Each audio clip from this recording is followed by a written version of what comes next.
Nah, kemudian pertanyaan selanjutnya, Ustaz, apa hukumnya seorang istri berbohong pada suami perihal uang ini? Jadi si suami ini sering pinjam uang ke istri, nggak pernah dikembalikan.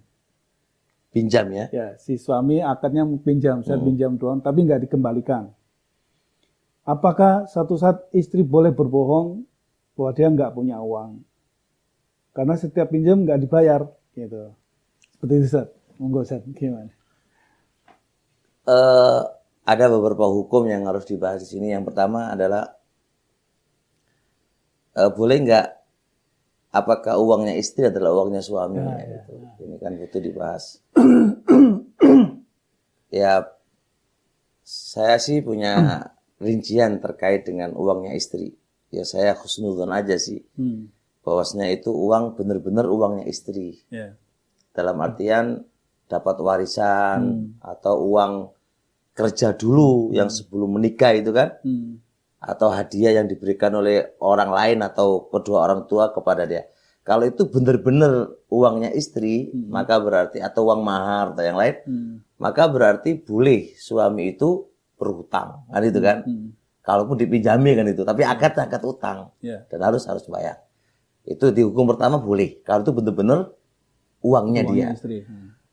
Tapi kalau ada sebuah kasus begini, dia sudah menjadi istri, dia menjadi istri tuh, terus kemudian dia kerja. Apakah uangnya istri adalah uangnya suami?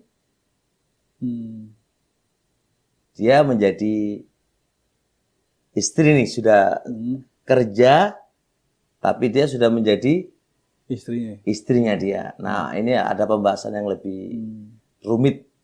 Apakah uangnya dia adalah uangnya suami? Ada yang berpendapat uangnya suami, bukan uangnya istri. Kok bisa? Uang aku yang kerja kok. Itu uangnya suami gitu kan. Karena gitu kan logikanya. Ini sudah menikah. Sudah menikah. Terus istrinya juga kerja. Iya. Itu uangnya hasil kerjanya istri. Iya. Apakah itu uangnya istri atau uangnya suami? Sebagai berpendapat itu uangnya suami. Gitu. Kenapa uangnya suami? Logikanya begini. Istri kalau sudah menikah, maka 24 jam itu miliknya siapa? Oh, suami gitu. Miliknya suami. Ketika waktu kerjanya dia, itu kan waktu miliknya suami. Waktu mengabdinya ke suami. Iya kan? Ya. Maka berarti hasil kerjaannya dia sebenarnya milik siapa? Suami. Milik suami. Itu sisi pendalilannya.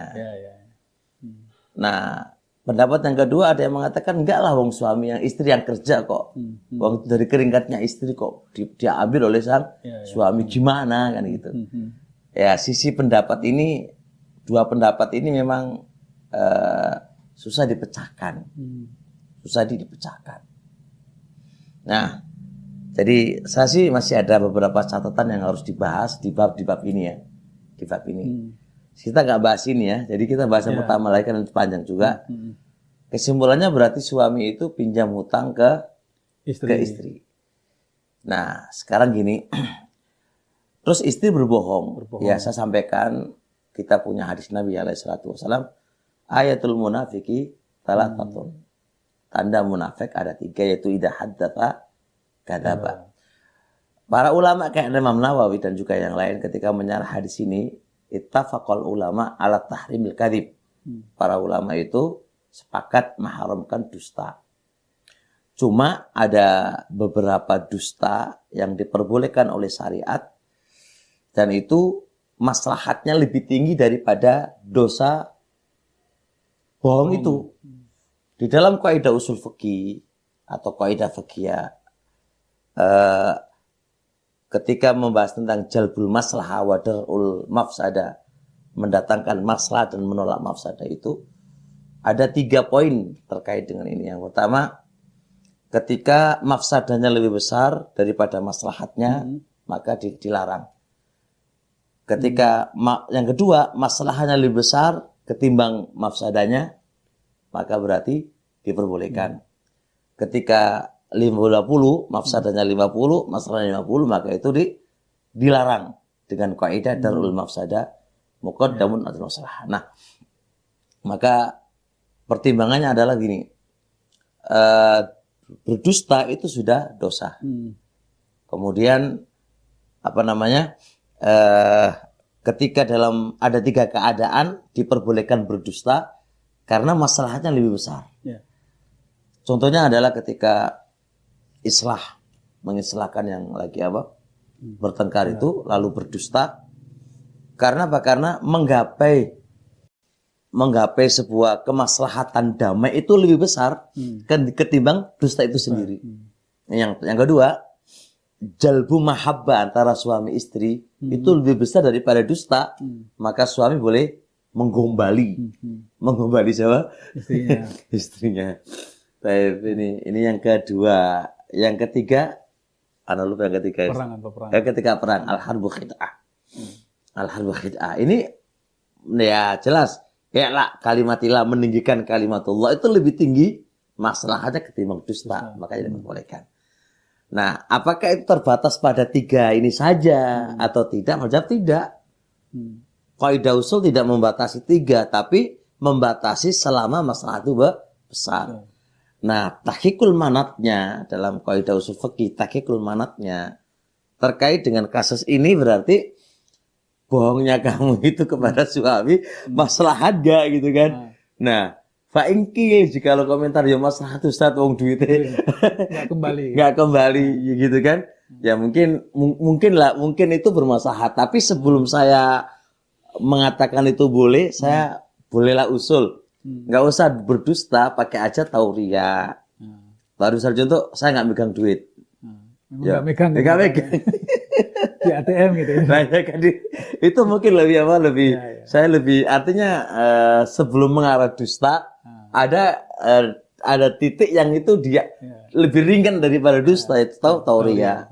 Jadi mungkin saya nggak megang duit gitu kan. Mungkin barangkali suami tidak terlalu perhatian dengan itu, maka bahas itu lebih bagus gitu loh. Toh andai kata ada berdusta, maka mungkin kembali ke maslahatnya kan. Karena dalam kaidah usul fikih begini. Ada yang namanya Islam itu dari A sampai Z itu semuanya itu bermuara kepada 3. Jaga agama, jaga jiwa, jaga akal. Di situ ada jaga harta. Harta ini memang kalau dihutang nggak nyaur ini juga kalau itu diperbolehkan terus ya hancur semuanya begitu kan. Maka hifdzul mal ini juga dibutuhkan gitu loh. Nah mungkin dari menjaga harta ini lebih tinggi kemaslahatannya ya ketimbang dengan berdusta ya mungkin kita katakan itu boleh karena kemaslahatan lebih besar. Nah, atau tapi tetap dia nggak boleh hutang itu mungkin selebih dipukulin atau apa kan repot nanti ya. Ya kan? Nah, kalau ada kata dia terus terang aja, ya lebih baik kan? Gak boleh hutang, kamu aja begini kan itu kan? Artinya taraf untuk berbohong itu tetap harus ada taraf terakhir lah.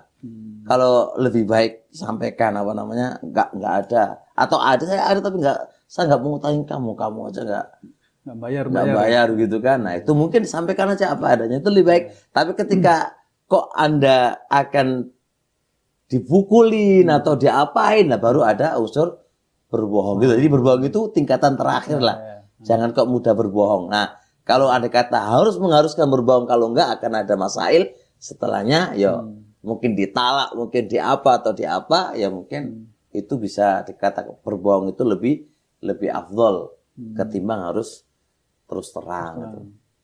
Jadi tahapan terakhir Ustaz ya. Ya, semoga bisa dipahami ini oleh Muhammad.